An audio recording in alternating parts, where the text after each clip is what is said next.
दोस्तों, हमारी आज की कहानी है ट्रोल्स के बारे में, जो कि बहुत बड़े जायंट क्रीचर्स हुआ करते थे। कहते हैं ये इंसानों के पुरखे थे और मिट्टी और पत्थर से बने हुए थे और उनका दिल बर्फ के जैसा था। अब काफी समय पहले ट्रोल्स और इंसान एक साथ रहते थे, पर ये कभी नहीं था। कुछ ही समय में इंसानों के बीच आई क्रिश्चियनिटी और उसे फैलाने का जिम्मा दिया गया किंग सेंट ओलाफ को, और इस तरह किंग ओलाफ ने सभी ट्रोल्स को मारना शुरू किया और उन्हें सनलाइट में लाकर पत्थर का बना दिया।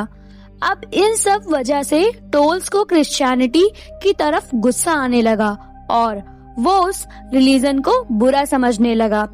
इस तरह से किंग सेंट ओलाफ ने लगभग सभी ट्रोल्स को मार दिया था, पर अब भी कुछ ट्रोल्स हैं जो जिंदा हैं और शायद बदला लेना चाहते हैं। पर क्या वो ऐसा कर पाएंगे? ये सब हम जानेंगे आज की हमारी इस कहानी में।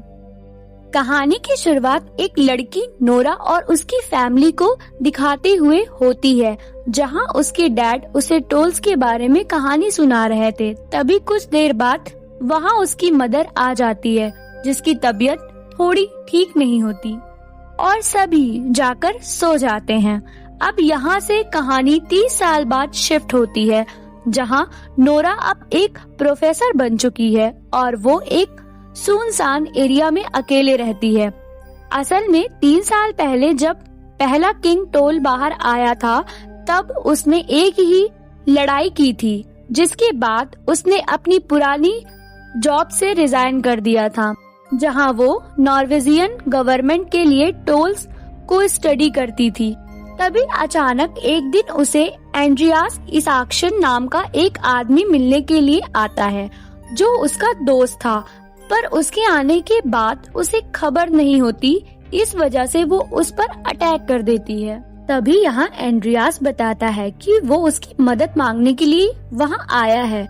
अब उसकी बात सुनकर पहले तो वो मना कर देती है, पर जब वो उसे एक नई डिस्कवरी के बारे में बताता है तो वो अपने आप को रोक नहीं पाती और उसके साथ चली जाती है। हेलीकॉप्टर से कुछ ही देर में वो वेयरमार्क पहुंच जाते हैं, जहां एक बड़ी रिसर्च फैसिलिटी होती है। अब वहां जाकर नोरा को मिलता है एक बड़ा सरप्राइज। बेसिकली वहां मौजूद था एक हाइबरनेटिंग ट्रोल, जो पत्थर की तरह वहाँ खड़ा हुआ था।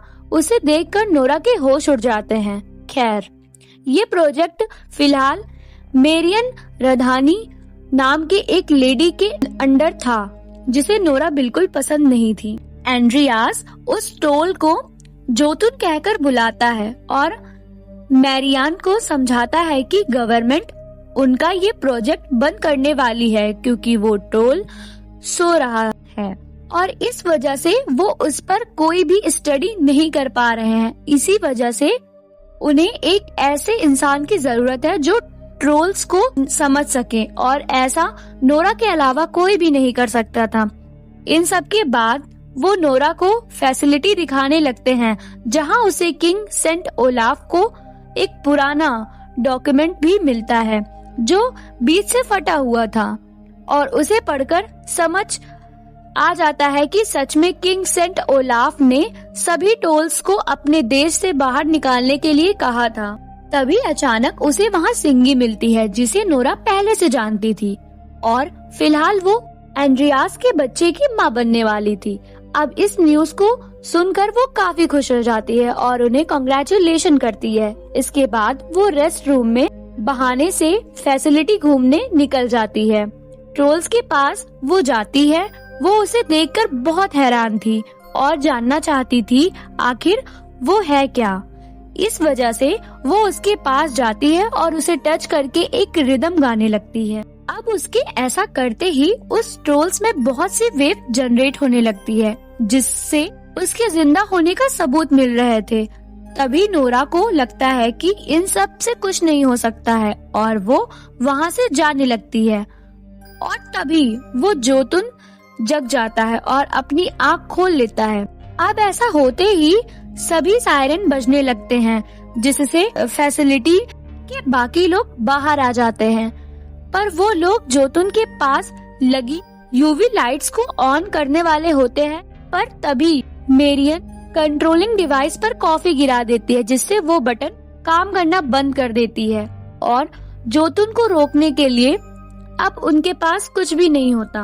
वहीं दूसरी तरफ जोतुन अपने हाथ में बंधी चेन को तोड़ने लगता है और एंड्रियास नोरा को नीचे आने के लिए कहता है, पर तभी जब वो लिफ्ट से नीचे आ रही होती है, उसी वक्त जोतुन उसे केविन में धक्का दे देता है, जिससे वो दूर जाकर गिरती है और तभी एंड्रियास उसे बचा लेता है और वो सभी वहाँ से बचकर बाहर भागने लगते हैं। पर जैसे ही वो गेट के बाहर निकलते हैं, वो जोतुन भी पूरी फैसिलिटी तोड़कर वहाँ से बाहर निकल जाता है। इन सब के बाद नोरा, एंड्रियास और मेरियन मेजर क्रिस्टोफर होल्म से मिलने के लिए जाते हैं, जो पिछले अटैक में भी उनके साथ थे। तभी वहाँ नॉर्वे के प्राइम मिनिस्टर भी आ जाते हैं और उन सभी के बीच मीटिंग स्टार्ट होती है, जहाँ प्राइम मिनिस्टर उस जोतुन को मार देने के लिए कहता है, क्योंकि नॉर्वे के लोग को बचाना उसकी पहली जिम्मेदारी थी। वह दूसरी तरफ नोरा उस जोतुन को समझाने के लिए उसे मारना नहीं चाहती और मैरियन भी उस पर एक एक्सपेरिमेंट करना चाहती थी, पर प्राइम मिनिस्टर उसकी कोई बात नहीं सुनता और मेजर क्रिस्टोफर को उस जोतुन को मारने का ऑर्डर दे देता है। अब इन सब से नोरा काफी उदास हो जाती है और तभी एंड्रियास वहां आता है और उसे समझाता है कि उसे हार नहीं माननी चाहिए, क्योंकि अब भी उसके पास एक मौका था। अब ये सुनकर नोरा को थोड़ा अच्छा लगता है और वो मेजर क्रिस्टोफर को भी खुद साथ ले जाने के लिए कहती है। हालांकि वो इसके लिए तैयार नहीं होता, पर जब वो उससे पिछले हादसे में उसके पिता की मौत के बारे में कहती है, तो आखिर मेजर उसे और एडियास को साथ में ले जाने के लिए बोल देता है। अब नोरा उन लोगों से उन लोगों का प्लान पूछती है, जिस पर वो उसे एक हेलीकॉप्टर दिखाते हैं जिसमें यूवी लाइट्स लगी होती है और इसी से वो जोतुन का सामना करने वाले थे। और इस तरह एक हेलीकॉप्टर में नोरा, मैरियन, एंड्रियास और मेजर क्रिस्टोफर और दूसरी हेलीकॉप्टर में आमिर नाम का एक पायलट जो क्रिस्टोफर के साथ था, वो जोतुन की तरफ बढ़ने लगते हैं। वहीं दूसरी तरफ जोतुन एक अम्यूजमेंट पार्क की तरफ बढ़ता है, जहां बहुत से लोग पार्टी कर रहे होते हैं। वो लोग एंजॉय कर रहे होते हैं और तभी अचानक जमीन जोर जोर से हिलने लगती है और उसी वक्त उसके सर के ऊपर से रूफ गायब हो जाती है। अब सभी लोग ये चमत्कार की तरह देख रहे होते हैं, पर तभी उन्हें जोतुन दिखता है, जिसे देखकर उन सबके होश उड़ जाते हैं और वो लोग वहाँ से भागने लगते हैं। अब वो जोतुन उन लोगों को एक एक करके खाने लगता है, पर तभी वहाँ मेजर क्रिस्टोफर आ जाता है और अपनी पूरी यूवी लाइट से उस पर अटैक करने लगता है। अब उन लाइट से वो जोतुन थोड़ा घायल होता है, पर तभी वो एक बड़ी सी लकड़ी उठाकर आमिर के हेलीकॉप्टर की तरफ फेंक देता है, जिससे उसका हेलीकॉप्टर डैमेज हो जाता है और जमीन पर गिरकर ब्लास्ट हो जाता है। अब इस हादसे में आमिर की डेथ हो जाती है और जोतुन वहां से भाग जाता है। अब पिछले हादसे में मेजर क्रिस्टोफर बहुत से लोगों को खो चुका होता है, इस वजह से अब वो किसी और को खोना नहीं चाहता था। आखिर में उसके दोस्त आमिर की भी डेथ हो गई थी, जिससे वो काफी दुखी था। खैर, अब तक तो वो जोतुन भी वहाँ से आगे चला गया था और अब वो बढ़ते हुए एक जगह पहुँचता है जहाँ एक बूढ़ा आदमी अपना घर बना रहा होता है। उसकी वाइफ उनके घर के लिए शॉपिंग करने गई होती है और वो लोग कॉल पर बात कर रहे थे, पर तभी अचानक से वो जोतुन वहाँ आता है और उनके घर को तोड़ने लगता है और वहाँ से चला जाता है। खैर, अब नॉर्वेजियन गवर्नमेंट को ये समझ नहीं आ रहा था कि वो उस जोतुन को कैसे रोके, क्योंकि वो अपने रास्ते में आने वाली सभी चीजों को तबाह करता हुआ आगे बढ़ रहा होता है। अब ये सब देखकर नोरा को काफी गुस्सा आता है और वो मेजर क्रिस्टोफर, एंड्रियास और मैरियन को लेकर एक गुफा में चली जाती है। असल में पुराने समय में एक कहानी थी जिसके अकॉर्डिंग किंग ट्रोल को पकड़ने के लिए सेंट ओलाफ ने एक प्लान बनाया था और उसके अकॉर्डिंग उसने एक बहुत ही गहरा वेल खुदवाया था और उसमें उसके बच्चों को डाल दिया था ताकि अपने बेटे को बचाने के लिए किंग ट्रोल उसके कब्जे में आ जाए। हालांकि किंग ट्रोल तो अब मर चुका था पर उसके बच्चों का अभी तक कोई पता नहीं चला था और क्योंकि ट्रोल पहाड़ों में छिपने में मास्टर्स थे इस वजह से उसका भी कोई पता नहीं लग सकता था। असल में वो पहाड़ों के साथ इतना अच्छा कैमोफ्लाज करते थे कि कोई बता नहीं सकता था कि वो पत्थर हैं या ट्रोल। यहाँ तक कि डिटेक्शन डिवाइसेस भी हाइबरनेशन में उनका पता नहीं लगा सकते थे। खैर अब नोरा काफी अंदर जाकर एक पत्थर से आवाज करती है और उसे सुनते ही उसके सामने खड़ा पहाड़ चलने लगता है और ये और कोई नहीं बल्कि किंग ट्रोल का बच्चा था जो अब काफी बड़ा हो चुका था। अब उसे देखकर सब एकदम हैरान रह जाते हैं और तभी नोरा उसके साथ गाना गाने लगती है जिससे वो ट्रोल भी उसे गाता है और ये देखकर सभी की आंखें फटी रह जाती है क्योंकि वो उससे बात कर रही थी। असल में नोरा हमेशा से यही करना चाहती थी, इसी वजह से वो अकेले रहती थी। उसने नेचर को समझना सीखा था और वह उन्हें महसूस कर सकती थी। उसने उसका नाम ब्यूटीफुल रखा था और इस तरह वो सभी समझ जाते हैं कि ट्रोल यानी ब्यूटीफुल ही अब उनकी मदद कर सकता है जोतन को रोकने के लिए। इसके बाद अब वो सभी लोग उस रास्ते पर जाते हैं जहां जोतन जा रहा था और नोरा एक फायर गन लेकर उसका ध्यान अपनी तरफ खींचती है। अब ये देखकर जोतन उसके पीछे आता है पर तभी अचानक से बर्फ के नीचे ढका हुआ ब्यूटीफुल वहां से बाहर जाता है और उससे बात करने लगता है पर जोतन ब्यूटीफुल की बात मानने के लिए तैयार नहीं होता और तभी वो बर्फ पर अपना पैर जोर से पटकाता है जिससे एक दरार बन जाती है और ब्यूटीफुल उसमें गिर जाता है। क्योंकि अब उसके नीचे पानी था इस वजह से ब्यूटीफुल वहाँ डूबने लगता है पर तभी जोतन अब नोरा की तरफ बढ़ता है जो ब्यूटीफुल को देखकर उसकी मदद करना चाहती थी पर वो कर भी क्या सकती थी। ब्यूटीफुल इतना बड़ा था कि उसे किसी भी तरीके से ऊपर खींचा नहीं जा सकता था पर तभी मेजर क्रिस्टोफर वहां आता है और वो नोरा को हेलीकॉप्टर की तरफ ले जाता है और इससे पहले कि जोतन उन पर हमला करता वो हेलीकॉप्टर में बैठकर वहां से निकल जाते हैं पर इन सब में ब्यूटीफुल पानी में डूब जाता है। अब नोरा इस बात से काफी दुखी होती है क्योंकि उसने ही ब्यूटीफुल को ऐसा करने के लिए कहा था। तभी उनको अचानक रियलाइज होता है कि जिस रास्ते पर वो जोतन जा रहा होता है वो रास्ता असल में पिलग्रिमेज का है। बेसिकली जब क्रिश्चियनिटी की स्थापना हुई थी तब उस वक्त वहाँ की राजधानी ट्रोनडाइम थी और चर्च सारे नॉर्वे पर वहीं से राज किया करते थे और क्योंकि किंग सेंट ओलाफ की कब्र वहीं पर दफन थी तो वो उससे बदला लेने के लिए वहीं पर जा रहा था। अब ये पता लगते ही नोरा और बाकी सभी लोग ट्रोनडाइम जाने के लिए निकल जाते हैं। वहां पहुंचते ही वो लोग निडारोस क्रेथेडल की केयर टेकर से मिलते हैं।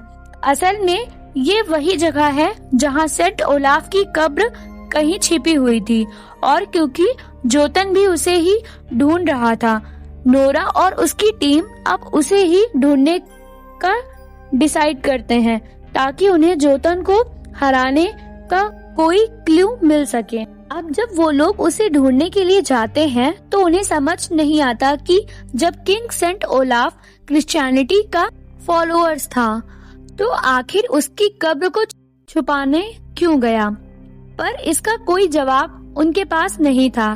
खैर अब वो लोग उसे ढूंढते हुए एक रूम में पहुंचते हैं जहां एक वॉल पर किंग सेंट ओलाफ की फोटो बनी हुई थी और उस होल होता है। अब गलती से वहां एक पत्थर नीचे गिर जाता है जिससे एंड्रियास को लगता है कि ये उससे हुआ है पर तभी वहां मौजूदा केयर टेकर और भी होल्स में पत्थर हटाती है। असल में ये होल्स उस जगह थे जहाँ जहाँ किंग सेंट ओलाफ को मारा गया था, और इसी के साथ उन होल्स में लकड़ी डालकर एक साथ घुमाने से वहाँ एक बड़ा सा गेट खुल जाता है, जिसे देखकर सभी हैरान रह जाते हैं। उन्हें यकीन नहीं होता कि जो कब्र वो लोग कब से ढूंढ रहे होते हैं वो उन लोगों को मिल जाती है, और इसी के साथ वो उस कब्र तक पहुंचते हैं जिसमें सेंट ओलाफ की बॉडी थी, और वो लोग उस कब्र को खोलते हैं और उसके अंदर उन्हें मिलता है किंग सेंट ओलाफ की बॉडी, एक सिल्वर तलवार और एक पेपर, जो कि असल में उस डॉक्यूमेंट का आधा हिस्सा था जो वो रिसर्च फैसिलिटी में नोरा ने देखा था। अब जब वो लोग उन दोनों पेजों को जोड़कर उन्हें पढ़ने की कोशिश करते हैं, उनके होश उड़ जाते हैं। असल में ये हुआ क्योंकि वो जैसा समझ रहे थे वैसा तो कुछ था ही नहीं। असल में ये सेंट ओलाफ तो ट्रोल्स को मारना चाहता था ही नहीं, बल्कि वो तो उन्हें एक घर देना चाहता था। पर क्योंकि चर्च ट्रोल से छुटकारा पाना चाहता था, इस वजह से उन्हें ट्रोल्स को खत्म करने का सोचा था। यही वजह थी कि उन्होंने सेंट ओलाफ की बॉडी और उस डॉक्यूमेंट को भी छिपा दिया था, ताकि कोई भी उस डॉक्यूमेंट तक पहुंच ना सके और मतलब को ना समझ पाए। और इसका मतलब ये भी नहीं था कि जोतुन वहाँ सेंट ओलाफ से बदला लेने के लिए आ रहा था, बल्कि वो तो पूरी ह्यूमैनिटी से बदला लेना चाहता था। वहीं दूसरी तरफ पूरे नॉर्वे में जोतुन के आने की खबर फैल चुकी थी और सारी मीडिया में बस यही बात आ रही थी कि आखिर उस ट्रोल को अब क्या होगा। सभी को ये पता चल चुका था कि वो ट्राइडहाइम की तरफ बढ़ रहा था, जिसकी वजह से सभी लोग प्राइम मिनिस्टर से अब जवाब मांग रहे थे। इसी बीच प्राइम मिनिस्टर एक प्रेस कॉन्फ्रेंस करता है और सभी ट्राइडहाइम को वहाँ से निकलने का ऑर्डर देता है। वो मेजर क्रिस्टोफर को भी वहाँ से निकलने के लिए कहता है, पर क्रिस्टोफर अपनी टीम के साथ उस ट्रोल से लड़ने का डिसाइड करता है। वो लोग एंड्रियास को जाने के लिए कहता है, पर एंड्रियास कहता है कि वो तो अपनी फैमिली के लिए ही सब कुछ कर रहा है। अब ये सब डिसाइड करने के बाद उन्हें चाहिए था कि एक प्लान, पिछली लड़ाई से उन्हें पता था कि ट्रोल पर चर्च की बेल्स का असर होता है, लेकिन इसके अलावा वो क्या करेंगे। अब इस बात को सुलझाने के लिए नोरा सेंट ओलाफ की इस्तेमाल की हुई चीजों को ढूंढने लगती है, जिसमें उसके सामने आती है सिल्वर की एक तलवार, और एक वेपन के तौर पर सिल्वर बिल्कुल भी मजबूत नहीं था, तो आखिर उसे ताकत क्या देता था। वो सभी ये सोच ही रहे होते हैं कि तभी नोरा एक छोटी सी चांदी की नाइफ को चर्च के होली वाटर में डिप कराती है, और फिर वो उससे उस छोटे पत्थर के टुकड़े को काटती है, और होली वाटर के होने की वजह से वो टुकड़ों को बहुत आराम से 2 टुकड़ों में काट देती है, और इस वजह से उन लोगों को सारे सवालों का जवाब मिल जाता है। वो प्लान करते हैं कि सेंट ओलाफ को झील का होली वाटर इस्तेमाल करेंगे तो उस जोतुन को रोकेंगे, पर अब ये भी एक बड़ी प्रॉब्लम थी। जोतुन बहुत ही तेजी से वहाँ पर आ जाता था और बहुत सा पानी बाहर लेकर आना आसान नहीं था। इस वजह से उन्हें और लोगों की जरूरत थी। इस वजह से वो मेजर क्रिस्टोफर और मैरियन ट्राइडहाइम के लोगों से मदद मांगने के लिए जाते हैं। उस वक्त ट्राइडहाइम के लोग निकले होते हैं। उस वक्त जब मेजर उनको घर बचाने के लिए उनसे मदद मांगता है तो वो तैयार हो जाते हैं और वहाँ सभी की मदद से बहुत सारा पानी भरकर बाहर पहुँचाया जाता है। अब इस काम को करने के लिए एंड्रियास जाता है क्योंकि ये उसका आइडिया था। वही नोरा और मैरियन अब जोतुन पर गोलियां चलाने लग जाते हैं क्योंकि वो ब्यूटीफुल को मारना चाहता था। उसने उसे मार मार कर अपने पैरों के नीचे दबा लिया था। वहीं जब क्रिस्टोफर और एंड्रियास हेलीकॉप्टर में जाते हैं, उस वाटर बम का डिटोनेटर उससे गिर जाता है और बिना डिटोनेटर के बम किसी काम का नहीं था। इस वजह से क्रिस्टोफर उसे लेने के लिए जाता है, पर उस वक्त टाइम नहीं होता। इन वजह से एंड्रियास उसे दूसरे तरीके के बारे में पूछता है, जिसके बाद वो सिंगी को कॉल करता है और कहता है लाखों लोगों की जान बचाने के लिए एक जान देनी पड़े, और ऐसा बोलकर वो बम के साथ कूद जाता है। अब क्योंकि जोतुन उस वक्त हेलीकॉप्टर को ही देखकर चिल्ला रहा होता है, इसी वजह से वो सीधा उसके मुंह के अंदर चला जाता है। असल में क्रिस्टोफर के पास एक हैंड ग्रेनेड था, जिसे ऑन करने के लिए किसी को तभी उसका हैंडल निकालना होगा जब वो बम जोतुन के मुंह के अंदर जाए, और इस वजह से एंड्रियास ने किया ये। अब जोतुन के अंदर जाते ही वो बम ब्लास्ट हो जाता है, और क्योंकि वो पानी उसके पूरे शरीर में फैल चुका था, इसी वजह से अब वो टूटने लगता है। तभी पीछे से ब्यूटीफुल खड़ा होकर उसका हाथ बाहर निकाल देता है, जिससे जोतुन कुछ सेकंड में मिट्टी में मिल जाता है, और ये सब यहीं पर खत्म हो जाता है। अब इन सबके कई सालों बाद ट्रांडहाइम में सब कुछ नॉर्मल हो जाता है और सारे डैमेज बिल्डिंग्स वापस से बनने लगते हैं। अब नोरा, क्रिस्टोफर और मैरियन भी साथ रहने लगते थे, और उनके साथ पहाड़ों पर रहता था उनका दोस्त ब्यूटीफुल। और इसी के साथ ये मूवी यहीं पर खत्म हो जाती है।